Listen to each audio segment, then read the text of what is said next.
10-year note Treasury yields kind of in a holding pattern here, right around 109 yield. Recall recently we got as high as 118. We saw a quick pullback.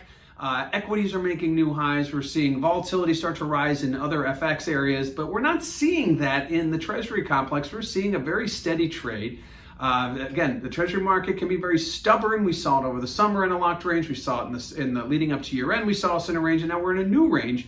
And it's going to take some kind of catalyst moment to move us. We're certainly not seeing it on a day-to-day basis, but something down the road is going to have to come across the headlines or position shift that's going to move to treasuries, because right now we seem to be locked in that 1 to 120 range and certainly hanging right in the middle of it. So at this point, 10-year note treasury yields end basically where they ended last week at around 109.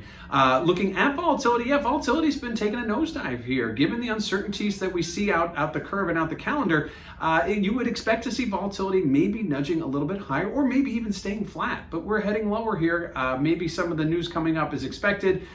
Maybe status quo is expected out for a certain period of time, maybe out through the spring.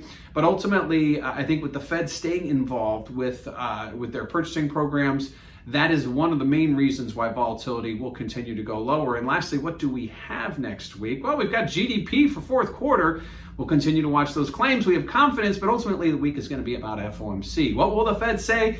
Not expected to say a whole lot. They'll continue to keep their asset purchasing programs in line. They'll keep rates low. It'll be more about guidance and what's going to happen maybe over the next 2 quarters. Mr. Powell will have a press conference after the meeting on Wednesday, and that will be the focus point of the week. Certainly not expecting any curveballs, but again, that's why we have those press conferences after the meetings for clarity. So 10-year note treasury yields ending the week pretty much where they ended the week last week at around 109, but look out, FOMC next Wednesday.